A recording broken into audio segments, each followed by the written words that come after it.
ջան, ես կուզենամ անդրադառնամ այն փաստին, ոչ թե այստեղ խնդիրը կայանում է նրանում, որ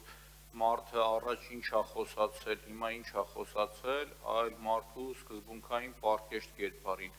Երբ որ 4 օր առաջ ինքը ունենում է ուրիշ կարծիք, 5 օր առաջ որոշում է, որ հեղափոխությունը սկսվել է այդ դռնից օրինակի համար։ Կամ ես խոսեցի, երբ որ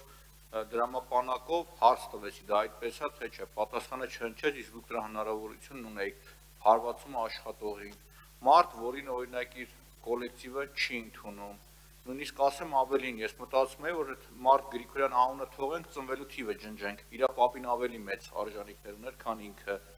Եվ գիտեք հարցն ինչ է, եկեք փողոց դուրս գանք, իրար հետ գնանք այդ մարդու աշխատող կամ նախկին աշխատողներին հարցնենք։ Պատվավոր քաղաքացին ի որով պետք է լինի պատվավոր, իրոք պիտի լինի պատվավոր։ Մի այդքան խոսում ենք Կամո Արյանի մասին հարցրեք, թե նախկին աշխատակիցներից, թե հիմիկվանից։ Թե հիմիկվա, մի ձեզանից հարցրեք։ Այսինքն վատը կասեն,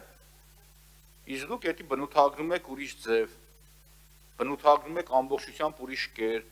Հետո պարոն Ավինյան, որ ասում եք թեմայից շեղվում, բան եք անում, խնդրում եմ իրերը ըստ ժամանակային դասավորվածությամբ ու անվանումները ճիշտ դրեք։ Ավելի պարկեշտ կլինի։ Մենք մեր համար խելոք եկել ենք ավականու նիստին։ Ով բերեց բոցը գցեց ստեղ։ Հե՞։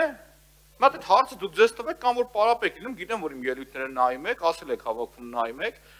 Դրեք մի հատ նայեք, այսօր իմը չի չնայած, տեսեք ումից է սկսվել ամեն ինչը։ Ո՞վ է մեղավորը տեղ։ Կամ ինչ վատ բան ենք ասում, որ պատվավոր քաղաքացիներին բերեք, ճանաչենք, խոսենք, շփվենք, փողոց դուրս գանք, գնանք այդ մարդու բակում հարցնենք ինքը ով է վերջապես։ Ինչից եք նեղվում, էլի։ Կամ որ ասում եք կառուցողական 100 անգամ, 1000 անգամ պարոն Ավինյան, առարկայական ձեզել, ձեր ամբողջ թիմին էլ բացատրել եմ կենտրոնի բեռնաթափումը ոնց պետք է լինի։ Մեկը մի անգամ զանգի ասել է, արի մի հատ տեսնենք էսի ոնց է, մեկը ոնց է, մյուսը ոնց է։ Էդ է, հետևաբար կրկնում եմ մի անգամ էլ եմ ասում, դու մեղադրանք չես, մեր բոլորի մեղավորը իշխանությունն է, եւ դա աքսիոմա է։ Դուք եք ստեղծում այդ պայմանները։